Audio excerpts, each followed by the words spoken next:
মাকে সঙ্গে করে নিয়ে আসুন আরেকজনকে, কেন তিনি আমার উপকারী, সে খুব উপকারী।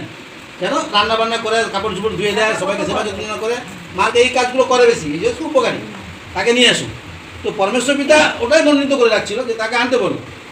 তো আনার পরে কি বললো তাকে, আর টুকিকে আমি ইপিসে পাঠাই আছি, যাতে সরকার কাছে যে যার কাজে তাকে তো পাঠিয়ে দিয়েছি, কিন্তু প্রচার কার্য আটকাচ্ছে এখানে। সেই জন্য আমরা যারা পরমেশ্বর পিতার ভবনে আসি যেন সর্বদা ঈশ্বরকেই সর্বদা স্মরণ করি, যেন বর্তমানটাকে না ধরে ফেলি।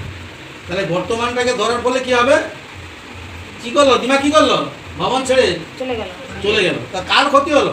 তার নিজের ক্ষতি হলো না শিক্ষকের হলো না ঈশ্বর হলো? তার নিজের ক্ষতি হলো। তো আমরা চাইবো নিজের ক্ষতি করার জন্য? আমরা যেন সেই বর্তমানকে না গ্রহণ করি, আনন্দ ফুর্তি, নেশা ভাগ করা, নানা রকম, যেন আমরা এগুলোর কাজে যেন না আমরা পৌঁছে যাই, যেন দিমার মতো না হয়।